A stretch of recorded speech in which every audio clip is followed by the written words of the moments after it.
നിങ്ങളുടെ favourite shows ഇനി ഒരിക്കലും മിസ്സാവില്ല. ഇപ്പോൾ C5 കാണും നിങ്ങളുടെ ഫേവറേറ്റ് ഷോ തികച്ചും സൗജന്യമായി. അയ്യോ, മോൾ എപ്പോ വന്നു? എന്താ അവിടെ തന്നെ നിന്ന് കളഞ്ഞത്? അകത്തേക്ക് കയറി വരായിരുന്നില്ലേ? വാ, ഇവിടെ ഇരിക്കും. കുഴപ്പമില്ല അമ്മ. അമ്മ ഫോണിൽ സംസാരിക്കുന്നോണ്ടാ പിന്നെ ഞാൻ അവിടെ തന്നെ നിന്നത്. അതെ, നമ്മുടെ വിമൻസ് ക്ലബിന്റെ സെക്രട്ടറി ലിസി ബാബുവാ വിളിച്ചത്. അവള് വർത്താനം തുടങ്ങിയ പിന്നെ വയ്ക്കത്തേയില്ല. അമ്മ എന്നെ അന്വേഷിച്ചു നവീച്ച് പറഞ്ഞു. ഓ, ഞാനതങ്ങ് മറന്നു.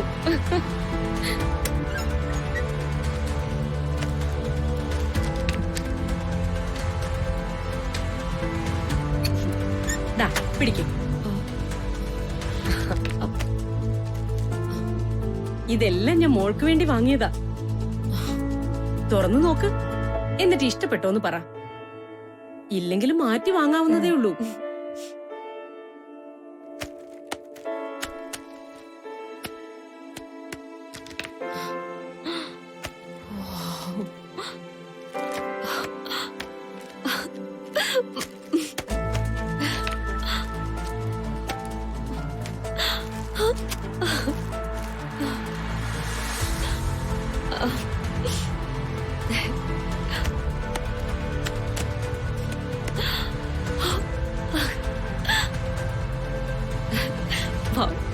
സെലക്ഷൻ ഇതുപോലൊരെണ്ണം ഞാൻ ഓൺലൈനിൽ നോക്കി വെച്ചായിരുന്നു. പക്ഷെ വില ഇത്തിരി കൂടുതലായോണ്ട് വാങ്ങാൻ പറ്റിയില്ല. ഓ, അമ്മയുടെതല്ലേ സെലക്ഷൻ, ഒട്ടും മോശാവില്ല. എന്തായാലും താങ്ക് യു അമ്മ, താങ്ക് യു സോ മച്ച്. എനിക്ക് വേണ്ടി ഇത്രയൊക്കെ വാങ്ങി തന്നതിന്.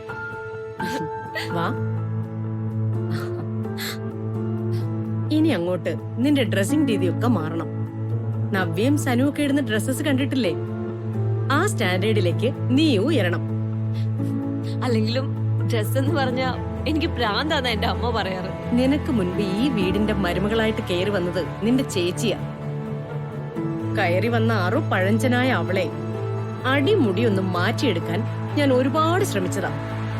പക്ഷെ എന്തു പറയാനാ, അവൾക്ക് 4 ആൾക്ക് മുൻപിൽ വൃത്തിയായിട്ട് ഒരുങ്ങി നടക്കണമെന്ന് ഒരു താല്പര്യമില്ല.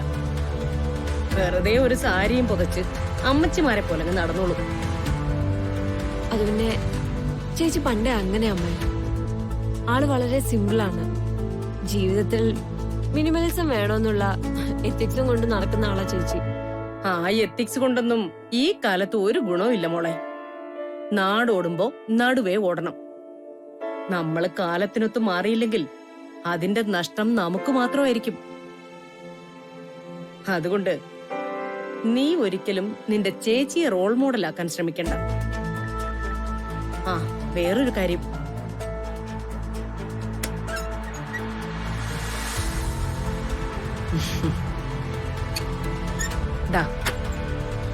ഇത് ഞാനിപ്പോ മറന്നേനെ. പിടിക്കുമോളെ. അമ്മേ, ഇത് ATM കാർഡ്. അതല്ല, ഇതിപ്പോ എന്തിനാ എനിക്ക്? നിന്റെ ATM കാർഡ് നിന്റെ കയ്യിലല്ലാതെ പിന്നെ എന്റെ കയ്യിലാണോ ഇരിക്കണ്ടേ? ഇങ്ങനെ നോക്കണ്ട. നിന്റെ പേരിൽ ബാങ്കിൽ ഞാനൊരു സേവിങ്സ് അക്കൗണ്ട് തുടങ്ങിയിട്ടുണ്ട്. അങ്ങനെ ഒരു കാര്യത്തെ കുറിച്ച് ഞാനും എന്റെ വീട്ടുകാരും ഇതുവരെ ചിന്തിച്ചിട്ടേ ഇല്ല.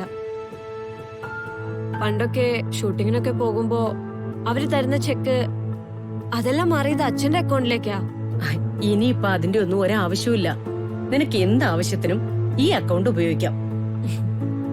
നിന്റെ ആവശ്യത്തിന് എപ്പോ വേണമെങ്കിലും ATM പോയി കാശെടുക്കാം. അത് ഞാൻ സുമിതേച്ചിയും കൂട്ടി പോയിട്ട് എടുത്തോളാം.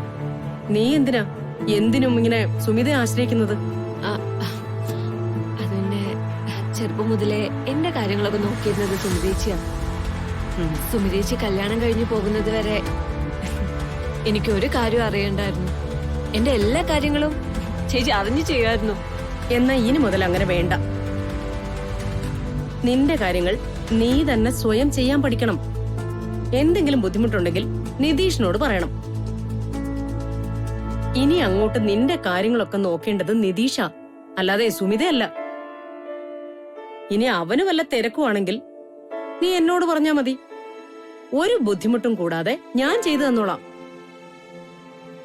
ശരിയെന്നാ, മോൾ അതൊക്കെ എടുത്ത് റൂമിലേക്ക് വെക്കേ.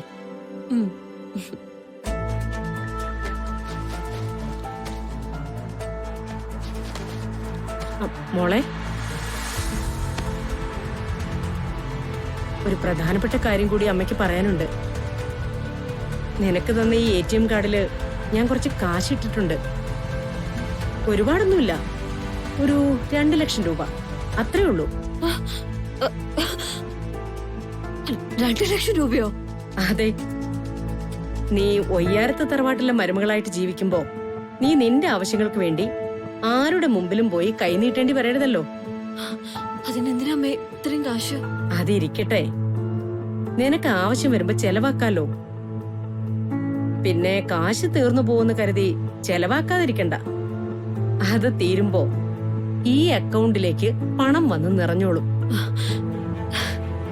എന്റെ വീട്ടുകാര് പോലും എന്നെ ഇങ്ങനെ ഇത്ര നന്നായി പരിഗണിച്ചിട്ടില്ല അമ്മ. സത്യം പറഞ്ഞ അമ്മയുടെ മരുമകളായത് എന്റെ ഭാഗ്യം തന്നെ.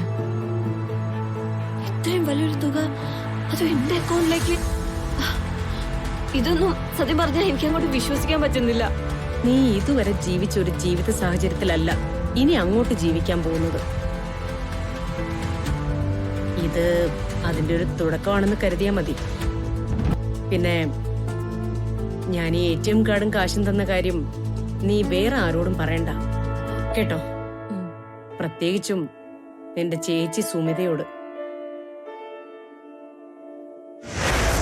എന്തുണ്ടെങ്കിലും നീ എന്റെ അടുത്ത് തുറന്നു പറയണം. സ്വയം തീരുമാനങ്ങൾ എടുത്ത് അബദ്ധങ്ങളിൽ പോയി ചാടരുത് കേട്ടോ. നീ എന്താ മോളെ ആലോചിക്കുന്നേ? ഒന്നുമില്ല അമ്മേ. എന്റെ ജീവിതത്തിൽ ഓരോ ദിവസം സംഭവിച്ചുകൊണ്ടിരിക്കുന്ന മാറ്റങ്ങളെ കുറിച്ച് ഓർത്തു പോയതാ. ഇതുപോലത്തെ എന്തെല്ലാം മാറ്റങ്ങൾ ഇനി നിന്റെ ജീവിതത്തിൽ സംഭവിക്കാനിരിക്കുന്നു. മോളെ, ജീവിതം ആസ്വദിക്കാനുള്ളതാ, ഒപ്പം ഉയരങ്ങൾ കീഴടക്കാനും. ഇപ്പൊ തന്നെ ഞാൻ നിനക്ക് ഞങ്ങളുടെ വിമൻസ് ക്ലബിൽ ഒരു മെമ്പർഷിപ്പ് പറഞ്ഞു വെച്ചിരിക്കുക. അമ്മയത് ഫോണിലൂടെ പറയുന്നത് ഞാൻ കേട്ടായിരുന്നു. ഇന്ത്യയിൽ തന്നെ നമ്പർ 1 വിമൻസ് ക്ലബാ ഞങ്ങളുടേത്. ഈ സിറ്റിയിലെ എല്ലാ സൊസൈറ്റി ലേഡീസിനും മെമ്പർഷിപ്പ് ഉള്ള ക്ലബ്ബ്. അവിടെ ഒരു മെമ്പർഷിപ്പ് കിട്ടുക എന്ന് പറഞ്ഞാലേ കളിച്ച കളിയല്ല. കഴിഞ്ഞ പ്രാവശ്യം തന്നെ ഹോം സെക്രട്ടറിയുടെ മോളുടെ ആപ്ലിക്കേഷൻ പോലും കമ്മിറ്റി റിജക്ട് ചെയ്തു. അപ്പൊ പിന്നെ എനിക്ക് മെമ്പർഷിപ്പ് കിട്ടുമോ? ഞാൻ എക്സിക്യൂട്ടീവ് കമ്മിറ്റിയിൽ ഇരിക്കുന്ന വിമൻസ് ക്ലബിൽ എന്റെ മരുമോൾക്ക് മെമ്പർഷിപ്പ് കിട്ടില്ലെന്നോ? ഡൗൺലോഡ് ചെയ്യൂ C5 ആപ്പ്. കാണൂ എല്ലാ എപ്പിസോഡുകളും സൗജന്യമായി.